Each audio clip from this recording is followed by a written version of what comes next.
So my name is Mariam Sadaq Musavi, and I am a VP Student Affairs at CEGSA, and I'm also a QP 3902 steward in Chemical Engineering Department. Today we have Elizabeth Long and Zia Sumar from Long Mingle G law firm, and they specialize in immigration law. I have worked with them for so many times, and all of our sessions were well received in the past, and I'm sure that it's the same thing for today's session. So we are going to talk about study permit, work permit, PR, and new changes to immigration law for international students. I know that rules change all the time, so it's good that you have up-to-date information about them. Elizabeth is going to have a 1 hour presentation, and after that we will have around half an hour Q&A, and you can ask your questions in the chat, and Zia is going to answer your questions in the chat. And this webinar is going to be recorded. You will receive a link and also the slides after this session, and you will also for the newsletters that Elizabeth has, and she will send you all good information about immigration laws.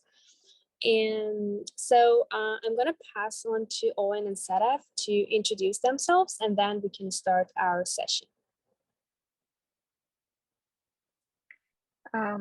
Hi, everyone. My name is Sadaf, and I am the Director of Union Affairs for the CEGSA in the Chemical Engineering Department. And also I'm a steward of the QP 3902. So yeah, and so today, as Mariam said, we're gonna have a session about all these immigration laws for the students. All right, let's get started. So as always, we are going to be talking about permanent residence today. But before we start talking about permanent residence, it's very important for us to talk about your current status, what you can do, what you can't do, how you can apply for your work permits and be on your way to get permanent residence. Perfect. And the first thing that you want to think about is making sure that while you're here in Canada, that you keep your status, right? That you don't lose your temporary resident status. If you have a study permit that's expiring soon, or when you're on your work permits, if they're expiring, you want to think about extending your status here in Canada. Now, once you submit an extension application, while you're waiting for a decision on that extension application, you'll hold what's called implied or maintained status. This means that you can continue with the same conditions as your previous permit while you're waiting for a decision on that extension application. So for example, if you have a study permit that's expiring, you're not done your program of study just yet, you want to make sure you submit your extension application. While you're waiting for a decision, if your study permit expires, that's fine. You'll hold implied or maintained status during that period so that you can continue studying here in Canada as you're waiting for that extension application to be processed. Now, it is important to note, though, you only get implied status if you apply properly. So that means submitting a complete application. If you forget to include even just the minimum documents, or if you don't include the application fees, your application will be returned. So it's as if you hadn't filed that extension application at all. And so you wouldn't have the implied status. Now, what happens? Let's say you forget to submit your extension application, you miss that deadline. You do have a period here in Canada to apply for restoration. Now, a restoration application is where you've lost your status and now you're applying to get your status back. But there is a specific period of time in which you have to submit your restoration application, and that's 90 days. So from the time that you lose your status, you have a 90-day period to submit a restoration application here in Canada. So that applies to whether, if you've missed your expiry date, from that expiry date, you would hold 90 days to submit that the restoration application. If your application is refused, so let's say you submit an extension application and unfortunately it gets refused, that still, the restoration period does apply to that refusal as well. So from your refusal date, you would have 90 days to submit a restoration application. So Zia, let's sort of just run through some practical scenarios. So let's say I have a study permit and it's going to expire end of April, April 30th. If I file it on, do I have to file it a whole month before, like the website says, IRCC website recommends 30 days. Is that when I have to file it? That's a great question. So IRCC's website does say on there that you have to file your extension applications 30 days before the expiry of your permit. That's incorrect. By law, you have to submit your extension applications prior to the expiry of your current permit. So if you, going back to your example, if your study permit is expiring April 30th, you would be able to submit, you can submit it on the 29th even, and that's fine. Yes, okay, great. So I filed my extension April 29th. Fantastic. But let's say my passport is expiring and by the time they get to my application, which is let's say July 1st, I still don't have my new passport and they deny my application. So then when does my restoration period start? So your restoration period would start from the date of that refusal letter that you receive, right? So when your application is refused, you get a letter from IRCC informing you of the refusal decision. From that date, you have 90 days to submit your restoration application. So this is very different than if I didn't actually submit the right fees, for example. Exactly. Yeah. Right. So if you get a letter from IRCC saying that your application's been rejected, so it was an incomplete application, they've returned it back to you. Yeah, sorry, if they've returned it back to you, then it's as if you'd never applied, you've never filed your application. And so that 90-day timeline would start from the expiry date of your actual permit and not from the letter. So it's better to have been refused or rejected than if it was returned. Best Correct. to be accepted, and you must file it before it expires. Yes. Okay, awesome. All right, the second thing that we wanted to go over with you guys is the difference between high-skilled and low-skilled positions. So currently, the government has a system where they have different NOC codes called, which is O, A, B, C, and D. So O and B, A and B are high-skilled, and it's a 4-letter code. You just have to find the right occupation on the website that best fits what you guys do. Engineers are usually a little bit easier than some of the other professions, but still there are often nuances. For example, a software engineer, difference between a software engineer and software developer, right? What's the difference between that? But in any case, all of those are high skilled. Okay, so it has to be O, A, or B are high skilled, and C and D are low skilled. It's very important when we talk about permanent residence for you to understand that the work experience that you get, most of the time, you should be looking at high-skilled work, okay? Now, there was a new National Occupation Code, classification code that was developed last year, and the government has said that they plan to implement the new code by the end of this year. And it will be a different system. It's going to be called the tier system, TEER, and it's going to have 6 categories instead of 5. So the first 4, 0, 1, 2, 3 are going to be high skilled, and the 5 and 6 are going to be low skilled. The difference between the old one and the new one is that 3 of the previous occupations may, and this is just from what they have sort of said to us, but there are still consultations that are ongoing right now. But they've said that 3 will no longer be classified as high skilled, but there are 16 new occupations that will be classified as high skilled that weren't before. So, all of these changes, and immigration changes so much that what we're going to do is if you registered for this webinar, we're going to put you guys on the newsletter, as Miriam has said, and that will allow us to send you news on changes to the law after today. Okay. Okay. So with your study permit, there are some conditions on that study permit that are very obvious, like the expiry that we talked about. There are other conditions that are not as obvious, but are implied upon you. The first one is you must actively pursue your studies. So what this means is that IRCC is expecting that you are always making progress towards the completion of your program of study here. And once you stop actively pursuing your studies, or once you stop studying here, that study permit can become invalid within 90 days of when you stop studying. So that can be whether you finish your program early or you decide to leave your program of study. As soon as you stop studying, you have a 90-day period to address your status here in Canada, because that study permit will become invalid, even if the expiry date that's listed on there is 2 years away, for example. The exception is if you're on a scheduled break or you're on an authorized leave.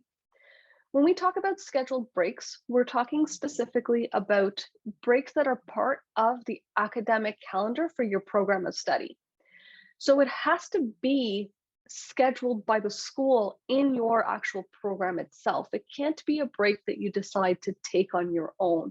So for example, if you're doing a master's program that's supposed to be 1.5 years straight with no summer breaks, but you decide that, you know what, I need a break, I want to take a summer off, and so you just don't schedule any courses for that summer, because it's not a part of that summer break is not a part of your academic calendar. It becomes an unscheduled break, and that causes a problem for your status here. The second exception is if you're on an authorized leave. So an authorized leave is one that's actually been approved by the school. There's specific reasons that you can be asking for an authorized leave, like for example, if there's a medical situation and you need to take a break from school, you can request an authorized leave. We do recommend though that you get it in writing from your school, because you will need it later on for your postgrad work permit or other applications here in Canada. Another question Sorry, just wanted to ask. I know some people get this where they have potential job offers from companies when they're doing their PhDs, for example. And so people often ask us, is that considered, can they get an authorized leave to work in those positions? No, you can't. You can't be on an authorized leave and working on your study permit. And we'll talk about that more in a bit, but the actual, when we're talking about the reasons for your authorized leave, no, it wouldn't be for working purposes. Right. Yeah, so you can't work while you're on an authorized leave. The whole point of an authorized leave is just to allow you a break, but you can't work while you're on an authorized leave. Okay. So that leads well into the next question of when you can work using your study permit. So basically, a study permit does allow you to work in Canada without needing a separate work permit, but you can only use your study permit for work if you are a full-time student. So you do have to be a full-time student in order to be able to use your study permit for the purposes of working. The only exception to that is if you're in your final semester of your program. There are restrictions in terms of how much you can work. So while you are in your program of study, while you're during your semesters, you're able to work part-time, so up to 20 hours a week during the semester, and full-time during any scheduled break. And we go back to the same definition of scheduled break that we talked about earlier.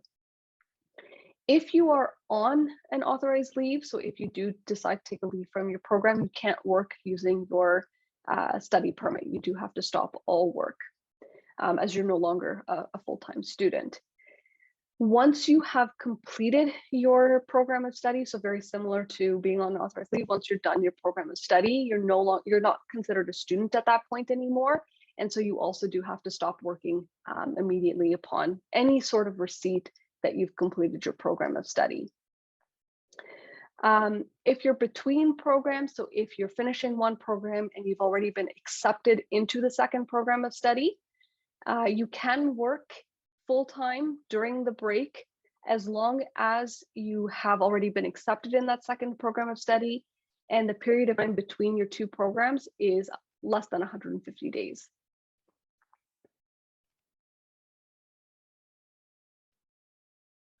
Oh, Elizabeth, you're on mute. Sorry, Zia. I was just going to say, can we sort of go through a timeline with students on this in terms of when they can, okay. So let's say I'm doing my PhD and I'm finished writing my thesis, but I still haven't defended yet. What can I work then? Yeah, so basically you're still considered a student, so you are able to work using your study permit because you have not received, you're still a student, you haven't received any confirmation that you've completed your program of study. Okay, so after I've defended, but no decision, if I don't have a decision yet? You're still a student, so you can still work. Okay, but once I have the decision that I have passed everything, or I do my master's and I finish my exams and everything is passed in my transcript, but I haven't received any formal letter from the school. So as soon as you receive any written confirmation that you've finished your program of study, that can be your final grades, for example, you're no longer considered a student, so you do have to stop working. Okay, and I can't work full-time, I can't work part-time because I'm no longer a student. That's correct. Yeah, you have to completely stop working. Okay.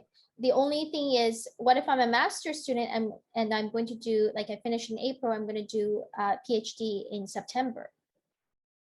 So then as long as you've been accepted into the PhD program, you still have your study permit that's valid.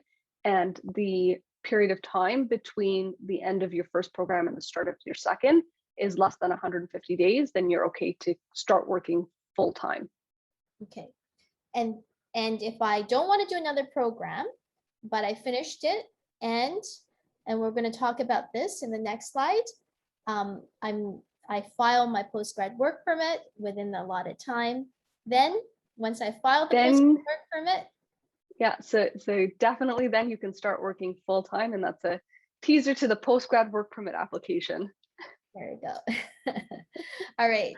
So the postgrad work permit, and we're going to start talking about this. The first question I think a lot of you may want to ask yourself is not when can I apply, but should I apply? And this applies a lot of times to people who are going to either only finish a one-year program, or if you're planning to do a second program right after you've completed your program, you're not planning to enter the workforce, okay? Because you only get one postgrad work permit in your life, and that's a golden ticket. And you only get one golden ticket in your life, okay? Why is it a golden ticket?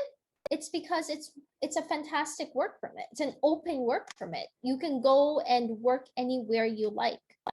But you know, and if you wanted to apply for another work permit, most work permits are not as easy. Most work permits will require a job offer, and they will be employer specific.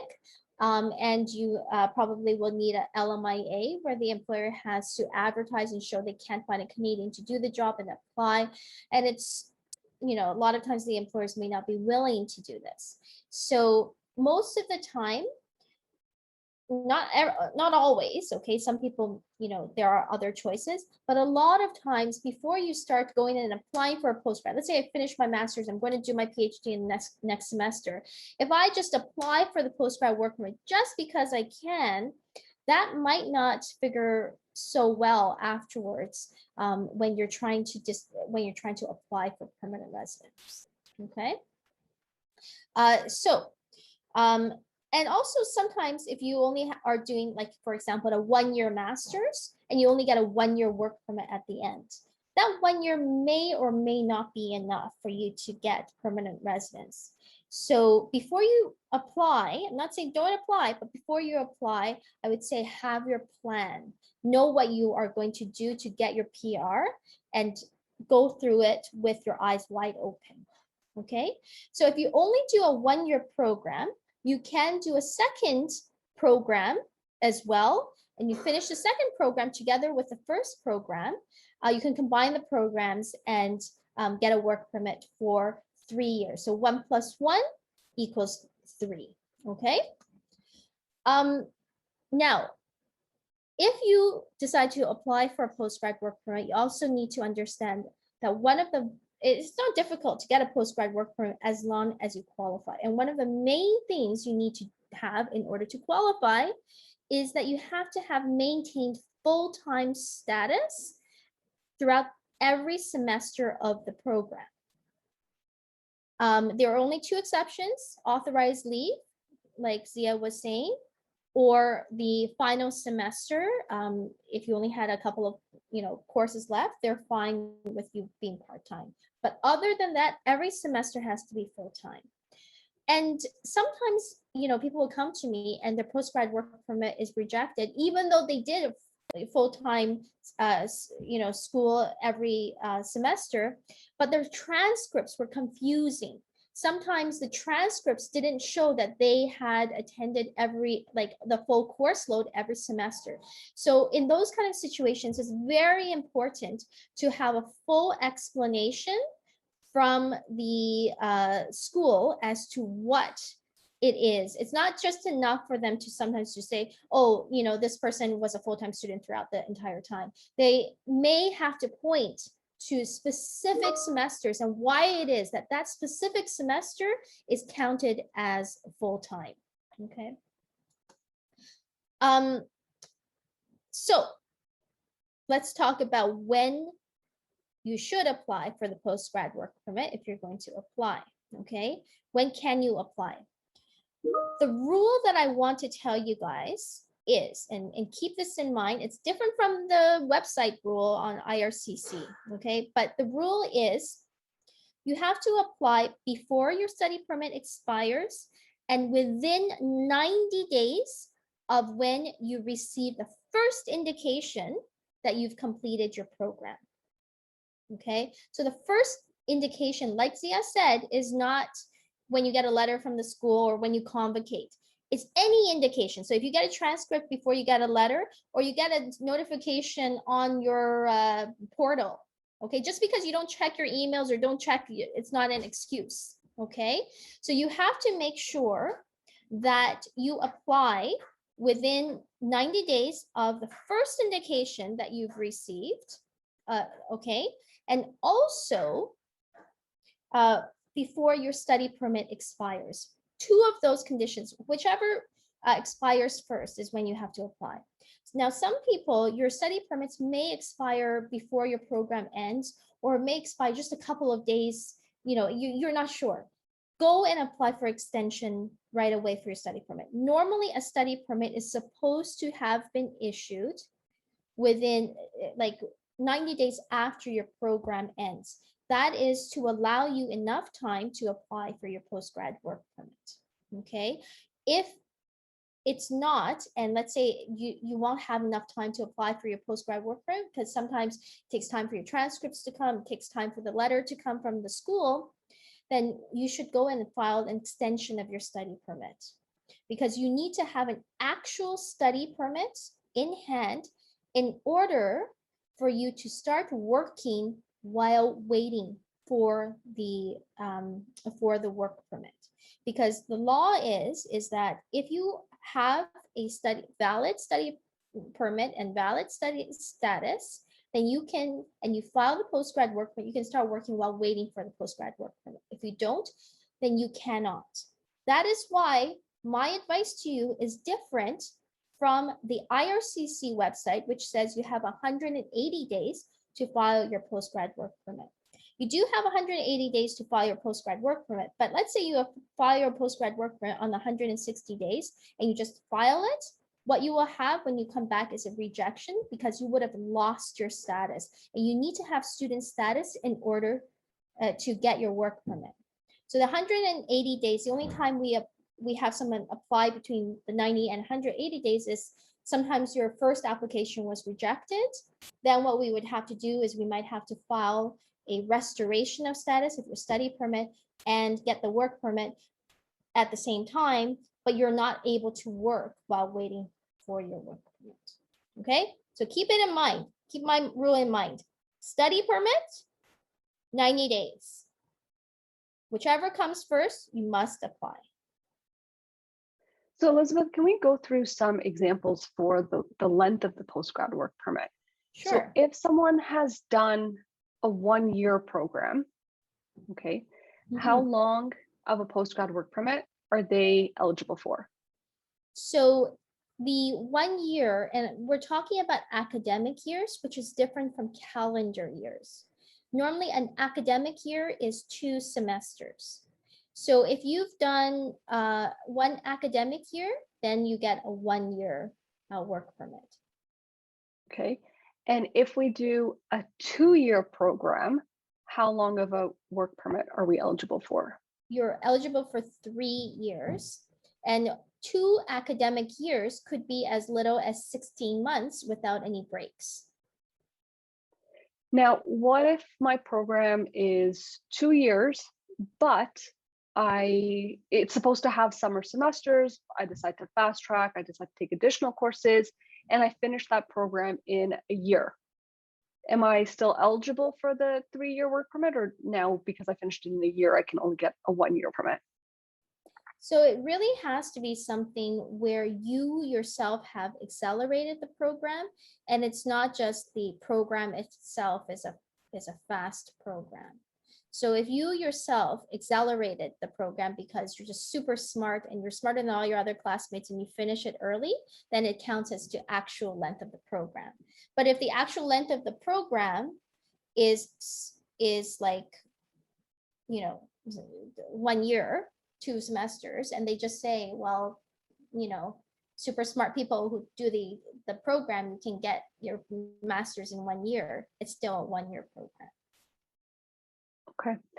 And then lastly, if a program has an internship component to it, so I'm not in classes, but I'm doing the internship or the co-op instead, am I still a full-time student, and will it affect my eligibility for the postgrad work permit? Yes, so internship, as long as it's part of the program, you can't just call yourself an intern and that's okay. Okay, it has to be part of the program where it's a requirement of the program you complete this co-op or internship for you to graduate. Then whatever the school finds to be a full-time student, that is the definition of a full-time student. So if the school says that 1 semester you have to do it, and you're a full-time student, then you're a full-time student. Full-time is defined by the school's policy. Okay. Last question about this applying for the postgrad work permit and being able to work. If my study permit, if it's valid on the day that I submit my application for my postgrad work permit, but it expires, let's say 3 days after, does that mean that I have to stop working on that 3rd day, or can I work until I get a decision on my postgrad work permit? Yeah, as long as you filed that postgrad work permit before your study permit expires, you are then on the implied status that Zia was talking about in the first slide. So you can continue to work until a decision is made. And sometimes the IRCC, what IRCC would do is they send you a letter, and they're full of good intentions. But good intentions does not really always mean good results, okay? So IRCC, they have this automatic letter that some guy had drafted that says that you are eligible to work. Hooray, fantastic, that's great. You can show that to your employer. But they put a wrong deadline on it. Usually they put it for 3 months. You're eligible to work until this date. That's not right. Because if your application is still in process, you can continue to work until your application is decided, okay?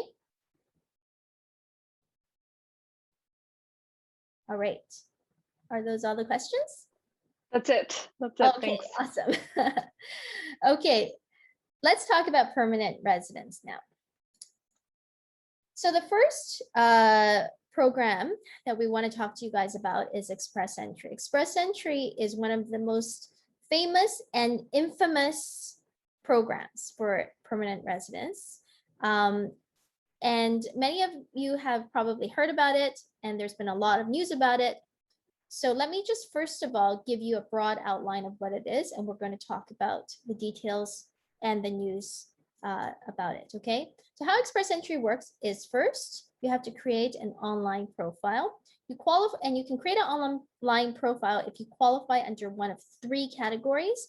It's Federal Skilled Worker class, Canadian Experience class, Federal Skilled Trades class. Now, when you create a profile, you get to enter the Express Entry pool. Just because you've entered the pool does not mean that you have applied, okay? When you enter the pool, you have not applied for anything. You have just declared yourself as a candidate to be invited to apply for Express Entry. So when you're in the pool, you'll get a series of points called the CRS system, and it's based on your background, and it's based on provincial nomination. And every couple of weeks, the government has a draw where they decide who they want to invite to apply. It's only after you get the ITA, the invitation to apply, that you can actually submit your application and apply for permanent residence. Okay, so let's first talk about how to get into the pool, and then we're going to talk about the invitation to apply.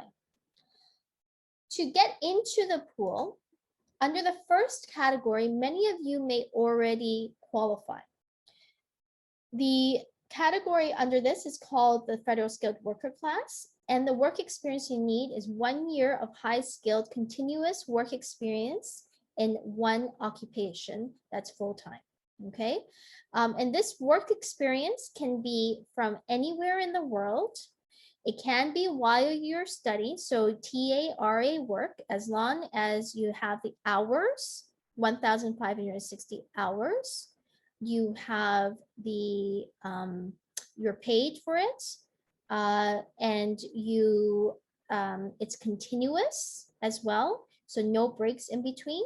You can count that work experience, and it doesn't even have to be in Canada. Let's say you did your master's outside of Canada and you have the RATA work, you could use that as well, okay? This is just to get into the pool, by the way. It's not to get the points to get out, okay? They do look at a series of other things like your language scores and education. They look at your financial you do have to have financial savings. So for one person, it's around 13,000. If you have a company family, then you're looking at a few thousand per family added to that. And you'll need to meet a minimum skilled worker score. Most of you guys, if you have the work experience, should meet that. Now, this is particularly important to PhD students who don't really want to wait until you graduate to be able to apply for permanent residence. Many of you may already qualify for this, especially if you have the TARA work for your work experience or other work experience elsewhere, okay? Just because you get into the pool, though, doesn't mean that you can get an invitation to apply. So we're going to be talking more about this later on, okay? This is just to get into the pool. The second one is the Canadian Experience class. And the work experience that you need to qualify under this class is very different than from the Federal Skilled Worker class.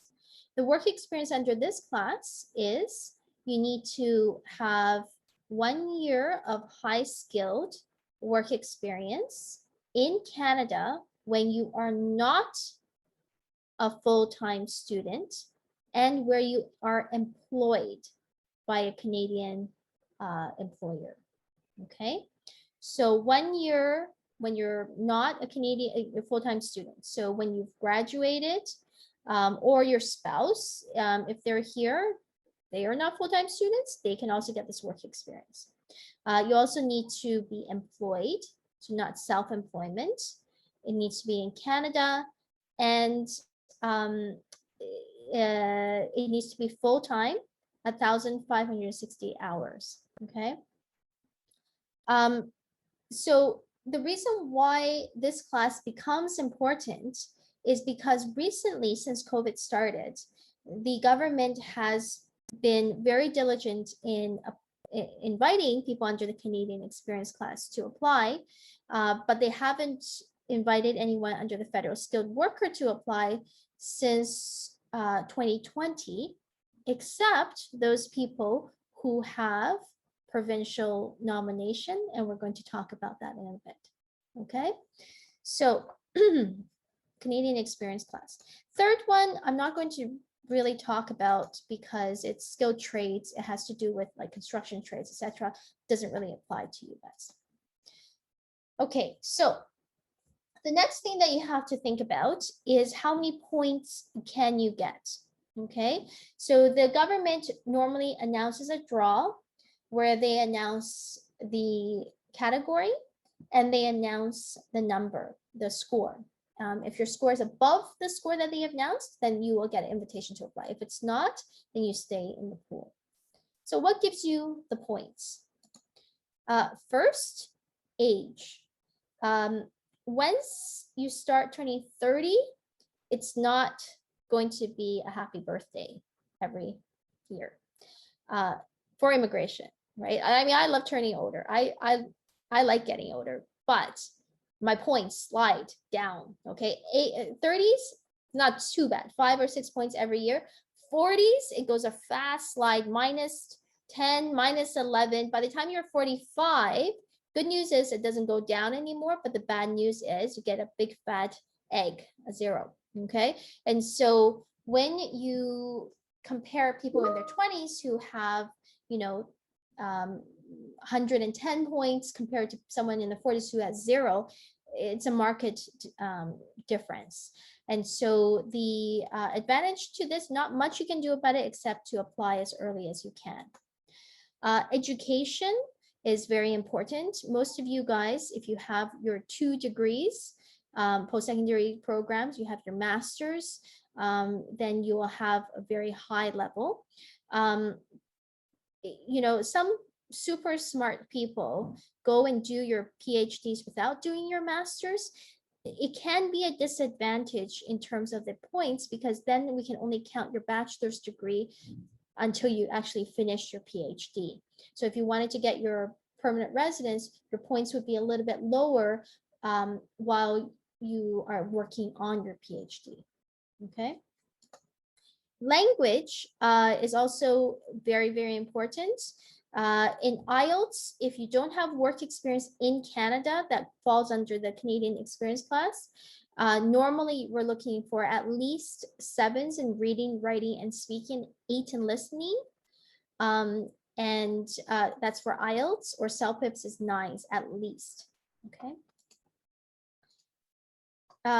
Work experience, Canadian work experience, that's the same work experience I was talking about for the Canadian Experience class. So because it's work experience that you have to have when you are not a full-time student, we wouldn't be able to count TA or RA work in here. Foreign work experience, if you have work experience outside of Canada, that's HighSkilled.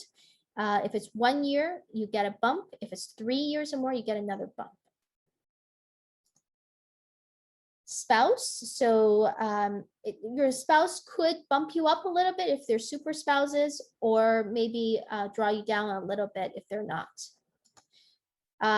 Provincial nominee programs is right now pretty key, and I'm going to go into that, okay? But it has to be provincial nominee programs that are express entry linked. So your previous study in Canada, so your master's or PhD, you get 30 points. Arranged employment, you will usually not be eligible for this because postgrad work permits are open work permits. You don't get it with postgrad work permits. You may get it if you do your postdoc work permit, but you will need to have worked in it for 1 year as postdoc and then have another contract for 2 additional years in order to get the 50 points for this. Siblings, you'll get some points if they're a Canadian or permanent resident and they're in Canada.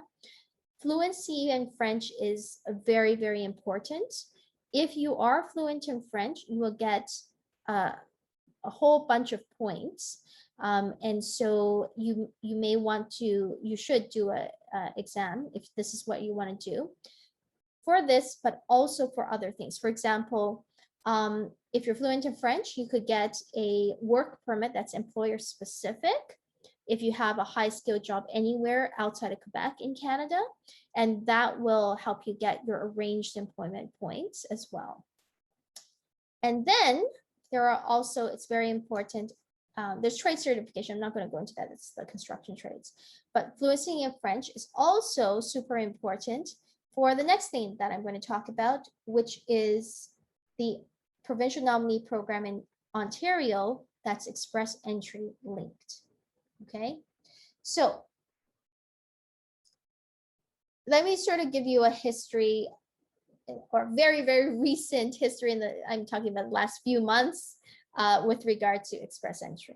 Okay, so express entry before COVID hit in 2020, it was pretty normalized. The government would announce a number. It didn't matter which category you fell in when you entered the pool, express entry, federal skilled worker, Canadian experience class, everybody was equal, everybody was the same.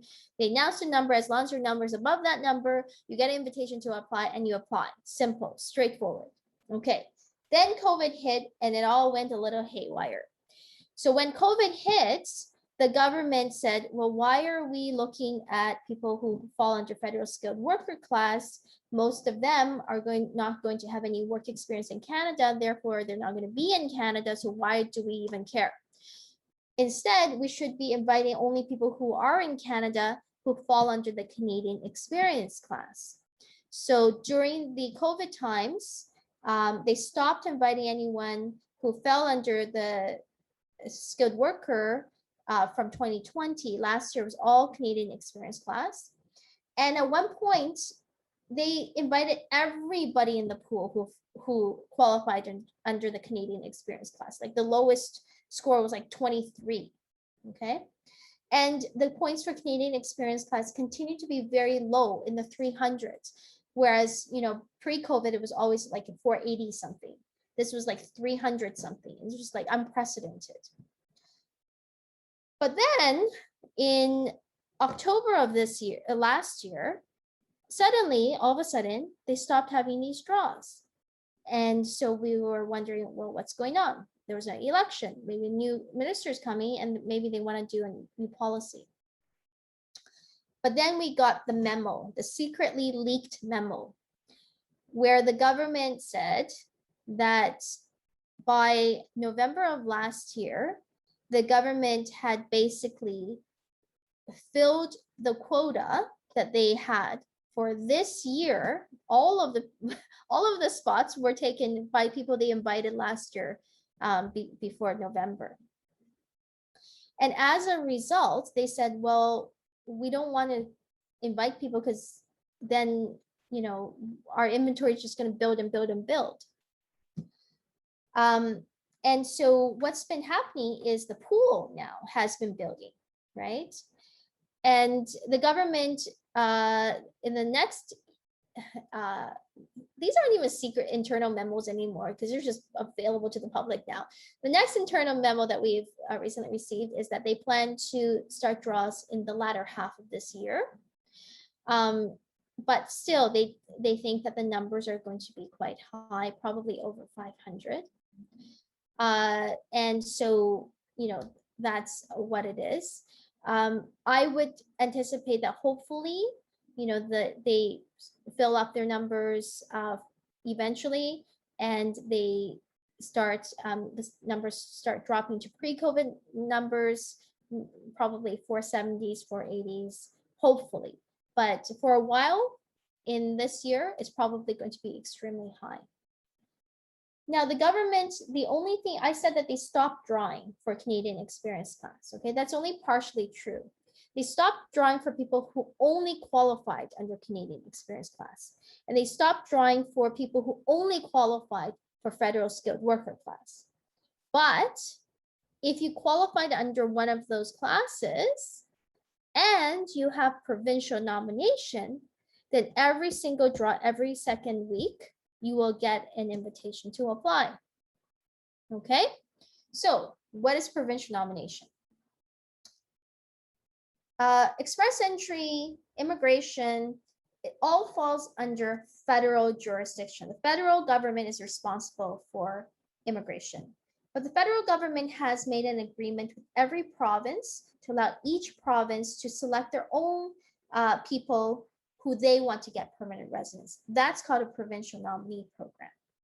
So the Ontario's provincial nominee program is called the OINP. And the OINP has different categories. I'm going to talk about the express entry link streams. Zia is going to talk about the other streams that have nothing to do with express entry. Okay, so the express entry link streams are the ones where you have to first go into the program, the express entry pool, to receive and see if you might get a notification of interest. Okay, so here's what I mean. I use this example. I don't know. I think Zia thinks it's kind of corny, but I mean, this is the only way I can sort of explain it in my mind. Okay, so how the OINP works is it's kind of like that dating app Bumble. So basically, like, you know how in Bumble, and I don't know really because I've never done it. I'm too old to do it. But the I think how it works is the guys can't contact the women, right? The women, only the women can contact the guys who they see in the pool. And then if the women contact, then you can communicate. So this is kind of like that. You can't just go and apply to the Ontario government for this, okay? You're the guys, okay? The Ontario government is the women. They're gonna see you're in the pool. Okay, they see if they like you. If they like you, they'll give you a notification of interest, and then you can go and apply. Okay, so here are some of the categories of people that they may like. First category is the human capital stream. Human capital stream is very much right now based on occupations. They have identified specific tech occupations. A lot of those are in the software industry, okay? And they have said, okay, if you are a software developer, software engineer, the engineering managers, whole list in the tech occupations.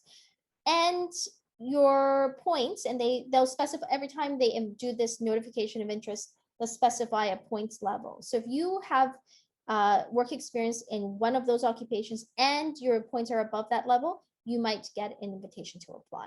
And it doesn't matter if you qualify under Federal Skilled Worker class or Canadian Experience class. If you fell under one of those programs, you get to apply. There are other occupations as well that sometimes they invite, but the other occupations are not predetermined. So sometimes they invite, for example, accountants or management consultants or something like that, but they haven't said, oh, for sure, we really like you, okay? The second one, why French speakers, again, go and do your exam, because if you have a Federal Skilled Worker class, for example, your points are quite high, but the government hasn't been inviting you because they don't really want to just invite someone who qualifies under Federal Skilled Worker class. If you have your French speaking level in there, then the Ontario government could give you a notification of interest because they say, we like you, we like French speakers. The third one is the skilled trades. again, that's probably, unless you have a spouse, if you have a spouse who are in the construction trades and they have 1 year of work experience in Ontario under the construction trades, they might get a notification of interest. Okay, so that is the OIMP and the express entry streams. Okay. We have any questions about that, Zia, or maybe later? Let's go through the non-express entry, and then we'll go through questions. Sounds good. Perfect. So like Elizabeth said, what she went through are the express entry streams of the Ontario PNP program. But there are other OIMP streams that work outside of express entry. So you don't have to think about or worry about having an express entry profile first. When we're talking about the non-express entry streams, as of April last year, OIMP also implemented an expression of interest system. So what this means is that you first have to create a profile in the Ontario pool. And in this pool, you get a score. Based on your score, Ontario does draws and invites the highest scoring individuals to apply to the province. Okay, but this is really different than what Elizabeth was explaining for express entry. With Ontario, their point system looks at factors like job offer, Canadian work experience, education, language proficiency. What we don't see in Ontario's points is anything to do with age, which is definitely a huge factor in the express entry system. We also don't see any points awarded to spouses or based on your spouse's background. So we're only looking at the principal applicant. Another big difference with this Ontario expression of interest system is that each stream of Ontario's programs has its own pool of candidates. And in each stream, there's a different combination of these factors that make up the point system. So basically, depending on the stream that you qualify through, you go into a pool of candidates specifically for that stream. And the way that your points are allocated or which factors are used to create your point system is different and is based on that stream itself. So once you qualify, you go into a pool of applicants for the particular stream that you qualify for. You get a score based on the points and the factors that are being assessed for your stream. And then OIMP goes into that particular stream, particular pool, and does a draw, sends out invitations to apply for people who qualify, or people whose scores are high enough. And with that invitation, you can then submit your application. With Ontario streams, they do draws at random. They happen throughout the year. But again, we don't see any notifications or any announcements beforehand in terms of which stream they're going to do an invitation for, when they're going to do a draw, how big that draw is going to be, what the minimum score is. None of that is announced in advance. And so when you do qualify for one of these streams, you want to think about, because there's no set schedule, because they're not announcing in advance, you want to think about creating that profile and going into the pool as soon as you can, because you never know when they're going to do larger draws, when you're going to get, or when you could have gotten an invitation. Once you're approved, so once you've gotten your invitation, you apply, you submit your application, you get your approval, you get a nomination certificate. Now, really important to understand here, this nomination certificate that you get from Ontario does not give you the 600 points that Elizabeth was talking about earlier, okay? This nomination allows you to apply for permanent residence, but it's a separate system and a separate process than if you were to get an invitation or a nomination through the express entry system. With this nomination certificate, you can apply directly, apply for your permanent residence, but again, very much outside of that express entry system. So with Ontario's non-express entry streams, there's a number of different categories that qualify. The first two that I want to look at is the master's and PhD streams. So this is for individuals who have completed either a master's or a PhD in Ontario, right? So through school here in Ontario, you do have to apply though within 2 years of completing your program. Okay, so we look at the date that's listed on your degree, And from there, you have a 2-year period in which you have to go through this process and submit your application.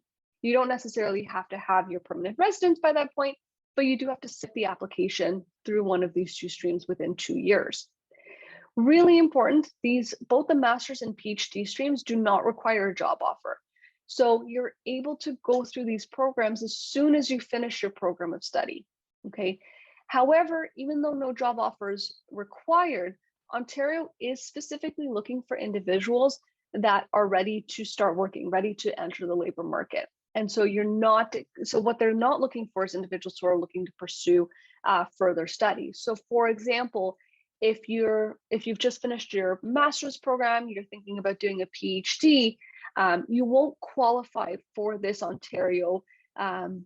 Ontario Master's stream if you're immediately thinking about going into your PhD program. If there's a break, so if there's a period of time that you're going to be working first, let's say you're thinking about working for 2-3 years, and then later thinking about doing your PhD, that's fine.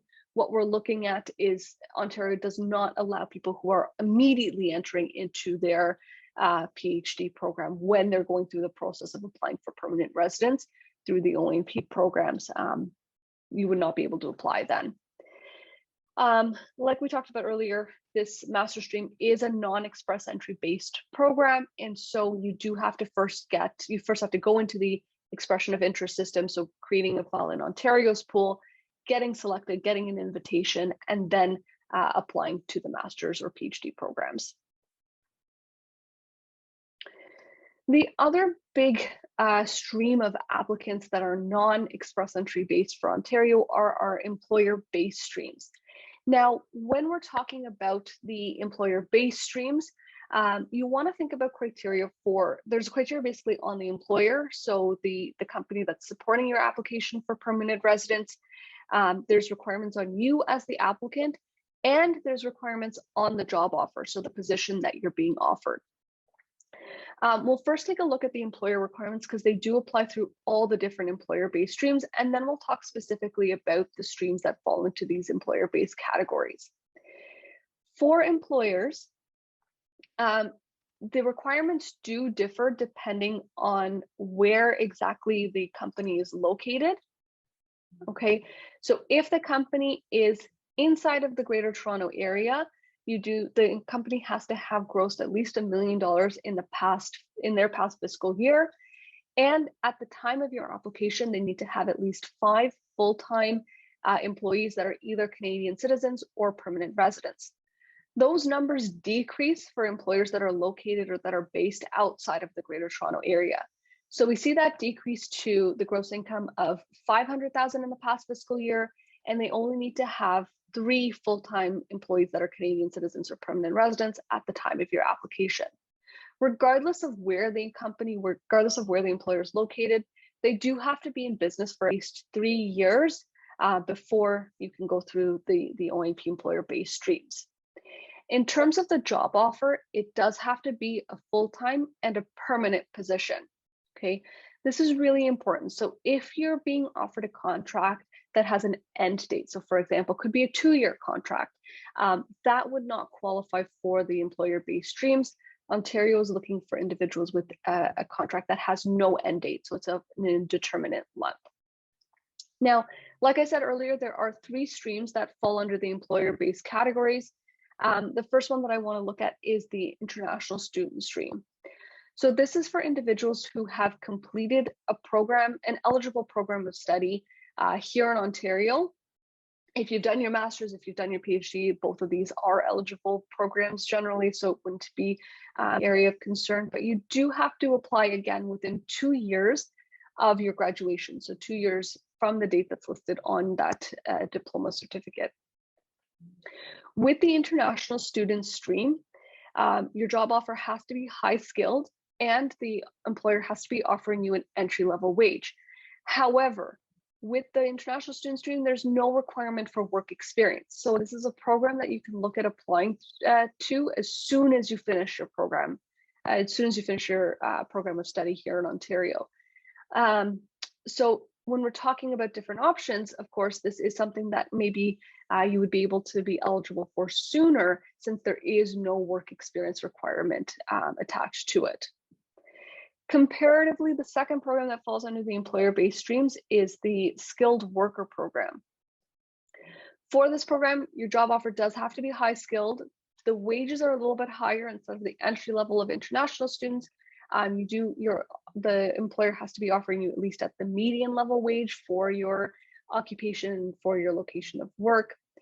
But very importantly, this program has a requirement that you have completed at least 2 years of work experience in the same occupation as your job offer, and that work experience has to be within 5 years, within the 5 years prior to when you're applying to this skilled worker stream. Now, skilled worker stream, there is no education component to it, so it doesn't matter necessarily what program you finished here in Ontario or whether you finished a program here in Ontario. And it doesn't necessarily, there's no time limit in terms of when you apply, as long as you have 2 years of experience within the past 5 years. Additionally, that 2 years of experience that you do have to complete doesn't necessarily have to be here in Canada or here in Ontario. So it can be work experience that you've completed anywhere, as long as it's within the past 5 years. The last program that falls under the employer-based streams is the in-demand stream. Now, with the in-demand stream, we're talking your job offer that you're receiving, the occupation has to be on the list of occupations that qualify for this program. So whereas with the international student stream and the skilled worker stream, we said that any high skilled job offer would qualify, with the in-demand stream, there's a list of occupations that you need to be offered, that your job offer has to be in. And with this list, what we see is that this is the one program where low skilled work experience can potentially qualify you, as long as the occupation is part of the Ontario's list of occupations. Additionally, you do have to have at least 9 months of experience in that specific occupation and within Ontario. Okay, so really important there. Now, the reason I bring this up, because occupations that are on this list are not generally may not generally be the ones that you're working in, but it is still important to think about, because when we're talking about a planning and looking at immigration plans, we do also want to consider work experience potentially, that if you have a spouse, if your spouse is here working in Ontario and they're working in an occupation that falls in one of the in-demand occupations, that may be another route to apply for permanent residence as well. Yeah, why would someone be interested in these programs if they can qualify for the master's or PhD stream? That's a great question. And it really comes down to immigration planning. And especially right now, when there's so much uncertainty around the express entry streams, or looking at the master's and PhD streams, whether you have enough points to get an invitation, you really want to look at all the options that are available to you and really compare what makes the most sense based on your background and based on your timelines. Just to give you guys a sense of the master's program's history. Master's program at one point, back in the good old days, used to be first come, first serve. You submit your application and, eventually it'll be determined. Then what happened is express entry got started and the points were incredibly high. And so people went crazy over the master's stream. And all of a sudden, the program was just completely it was glutted. So the government closed it and said, okay, we're only going to open it up in certain periods of time. You have to apply and first come, first serve. And whoever, the first people who get this amount of spots, then you get it.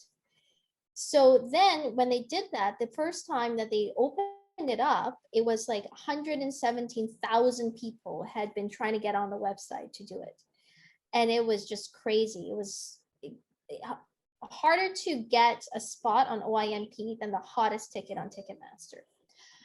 And it was like, whenever they had opened up these programs, our entire firm was like on the computer. I'm just thinking, I didn't go to law school to do this, but it was like basically click, click, click, click, and trying to get a spot for our clients.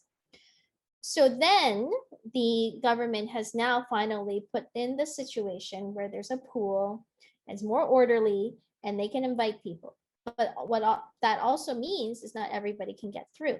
Okay, so engineering students, you may have higher points because of your they actually value engineering as, I think, the top one, much more than the arts. You know, it's kind of like my mother, you know, Chinese mother, who like, oh yeah, the engineering is better than the arts. But anyway, that's what they have given, but it's not that much points. There's also other things like language scores, or you know, where you went to school. So people who went to school outside of Toronto, they would have higher scores than if you're in Toronto. So it's not guaranteed that you would receive an invitation to apply just because you qualify under the master's stream. That's why we present these other options, because you can apply for both. You can enter a pool for master's stream. You can enter a pool for the international student stream. Your spouse can enter one for a skilled worker or in demand. Okay, and so when someone comes to us, we want to give them not just one option, because right now it's not for sure that one option will work. Sometimes you have to look at 2-3 different options. All right, so it's talking about other options, I wanted to talk about some of the other categories that you may qualify for permanent residence. Spousal sponsorships. The definition of a spouse in Canada is not just someone who you're married to, it's also common law. So common law means if you have lived with the other person in a conjugal relationship for at least 1 year, okay? That's the definition of common law. And when you are common law, you're counted as family. And it doesn't even matter if you don't feel like, oh, you're so close with this other person or whatnot, that they're your family. If you've lived with this other person for 1 year, they are family. And that matters when you're filling out forms, filling out any applications. They will always ask you, what is your marital status? And you cannot say that you're single if you're common law, okay? But if your spouse is, if you are in a marital situation or a common law, and they're Canadians or permanent residents, then they could sponsor you. Similarly, if your spouse is not a Canadian or permanent resident, but they qualify for permanent residence, then you as a dependent on your spouse's application, you could then get permanent residence. Now, when both of you are applying together, it's not called a spousal sponsorship. The person who is the principal applicant is not responsible financially for the accompanying spouse. That only happens during a spousal sponsorship, not when both of you guys are applying together. Because oftentimes I have people coming to me and saying, oh, well, you know, we're not that, we just want to apply separately. But oftentimes it doesn't make sense when you're applying separately, because you would be getting permanent residence at different times, and one person may not be able to qualify, and the other, and the thing is, you have to do your medicals, you have to do your police certificates, you have to do all the forms anyway. So oftentimes it makes more sense when you apply 2 people together. If you're in a common law situation, apply together anyway, okay? Second thing is, if any of you are talented athletes or artists, there's a self-employed class for you guys.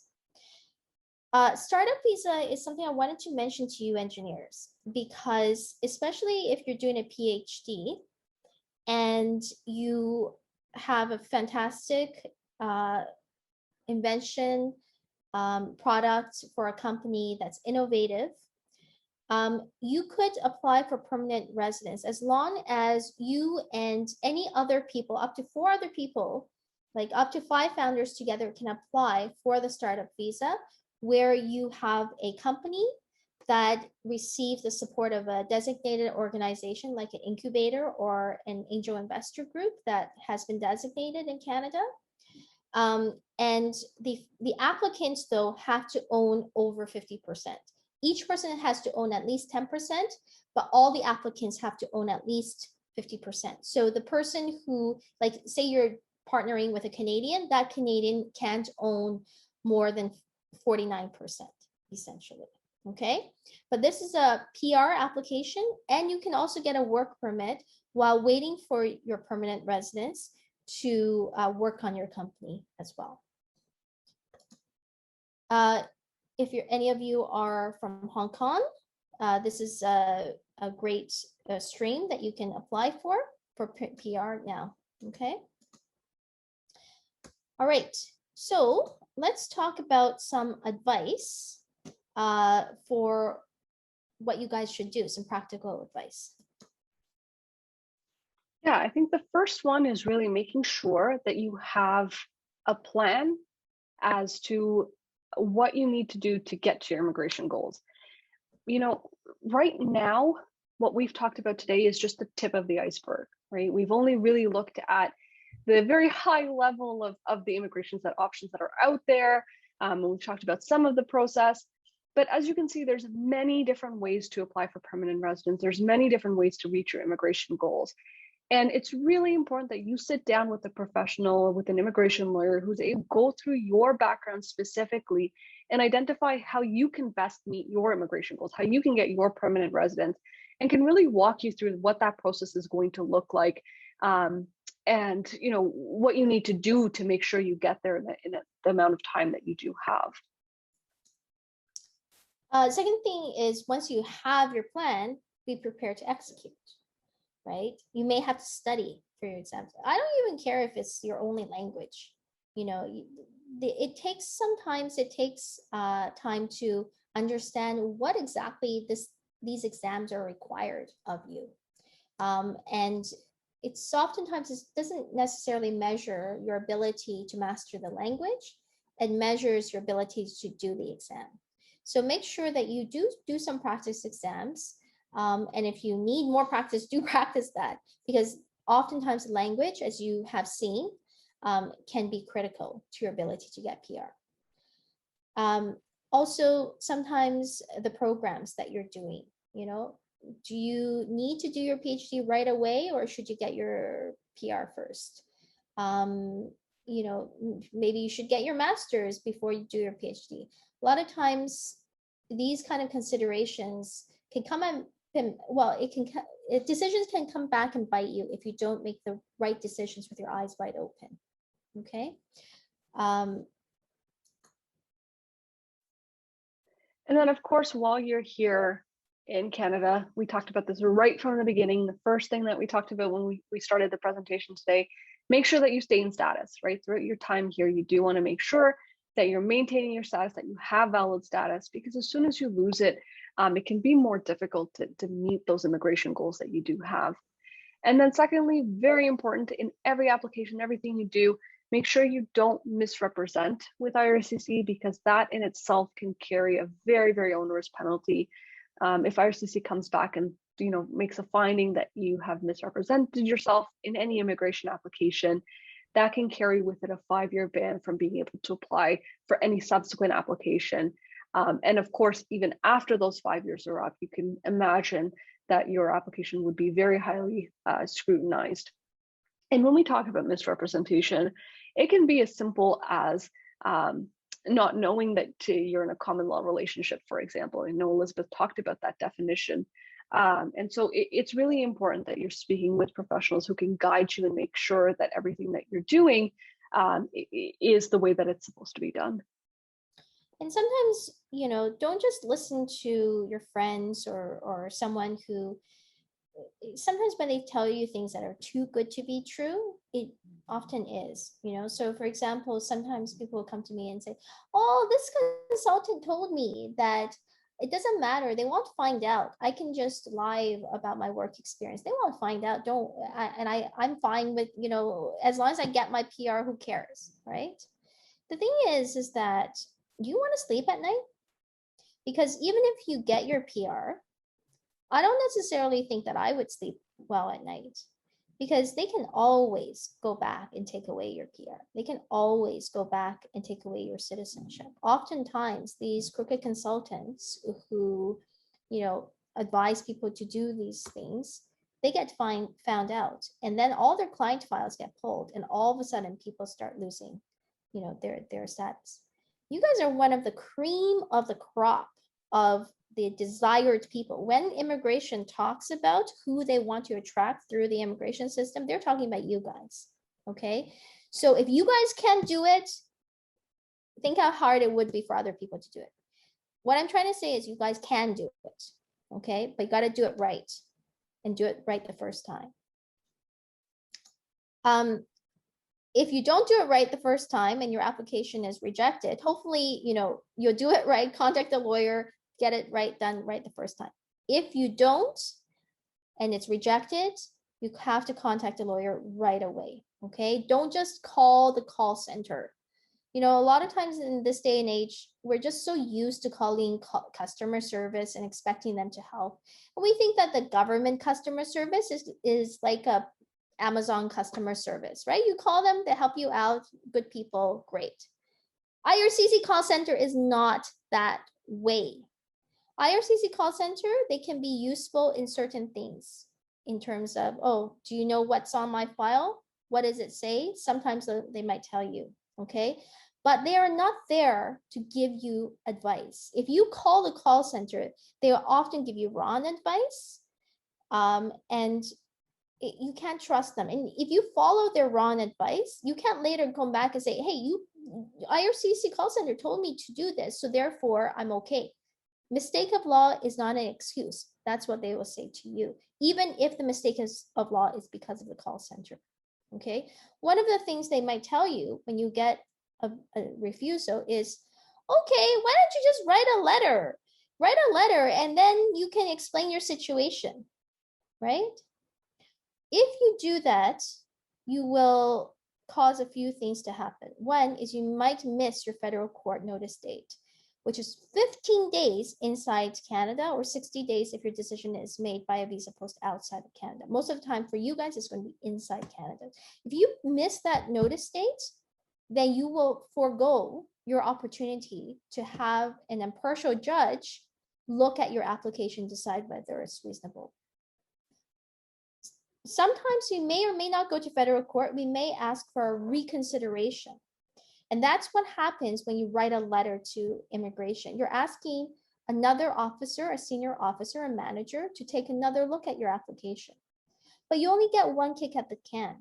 So if you write a letter to immigration, you don't really know what exactly to say, what laws are correct, what facts are correct, what you should apply, and they reject it, then you come to a lawyer, right? Sometimes people have done that and then they come back to me and say, Elizabeth, can you fix it now? And I say, well, my hands are tied because you only get one reconsideration. If I send another my legal submissions to immigration, they say, oh no, we're not taking a look at it because we've already done a reconsideration. You only get one kick at the can. And the third thing is you might very well be out of time. Timing is it's a lot for immigration, right? If you're out of time to file the application, file a notice of appeal, you're out of time for restoration of status, you're out of time to apply for a postgrad work permit, then you are majorly screwed, okay? So whatever you do, as soon as your application is rejected, contact a lawyer and make sure they're a lawyer, legally trained, has a law degree in Canada. Call to the immigration bar, in the legal bar in Canada, in Ontario. I'm not a consultant when this happens, okay? Okay, so here's our information. And I promised Miriam that I would give you guys a discount if you come and registered for this event. So if you want to have a consultation, do email us and we offer the discounted rate of $100 for anyone who's come to this webinar, okay? All right, let's go through some questions. Okay, we have around 10 minutes max for some questions. Zia, do you have some time? Sorry, what is some, yeah. Okay, so the first question we have here for you, Elizabeth, can I work on campus during my last semester? Maybe you can talk a little bit about working on versus off campus using the study permit. Sure, so when you are a full-time student, you can work as long as you want on campus. There's no limitations to how long you can work on campus. That's why people can do RATA all day long, okay? You can, the hours of restriction is off campus. So if you're going to classes and you're studying, then you can only work part-time off campus, when you're scheduled rate, you can work part-time off campus, full-time off campus. On campus, you can work as long as you want.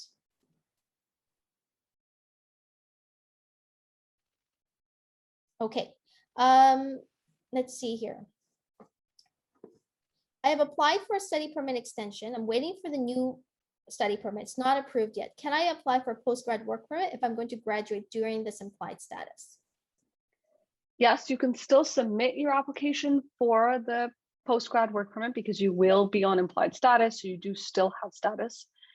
However, the difference is that because you don't have a valid study permit at the time, like an actual physical study permit, you wouldn't be able to start working while you're waiting for a decision on that postgrad work permit. Next question, Elizabeth, can you expand on a situation where I'm on a study permit? Is it possible for me to do a summer internship? If you're on a summer, so you're on a study permit, and in the summer it's a registered, if it's a scheduled break, you can do whatever you want. You can work, 100 hours a week if you want it. But if that summer you're not on a scheduled break, you're supposed to be attending classes, then you are limited off campus to working the 20 hours a week unless you have a co-op work permit, and the internship is an integral part of your studies. So if the internship is required for part of your studies, then you can do that full time if you have your co-op work permit. But if your internship is not part of your studies, it's what they call an internship. It's just something that you want to do, then you have to follow the rules for working off campus. I have some questions about people who want to apply for different categories. So if someone's a native French speaker and they're working as a software engineer, can they do both human capital and French speaking for OIMP? Yeah, definitely. So within OIMP first, certainly you can be in multiple pools. So if you qualify under the master stream, you're also qualified under the international student stream. You can create multiple files and be in multiple pools. Even more broadly, if you want to apply for permanent residence through multiple different programs. So let's say you get an invitation through Express Entry, and you've also received an invitation through the master stream, you can have multiple PR applications even in at the same time. Just keep in mind, of course, you're only going to get permanent residence once. You won't end up with 2 different permanent residences. IRCC will basically process the first one and give you permanent residence based on that. Like the fastest one will grant you your permanent residence. Next question, Elizabeth, can you talk a little bit more about using TA or RA work for permanent residence? Like which programs would that actually qualify under? So the TA RA work, really, it's only important for, I think, 2 things. One, to qualify you for the federal skilled worker class under Express Entry. Okay, so if we needed a way to have the work experience to get into the pool, it could give you that. But it doesn't give you points for Express Entry.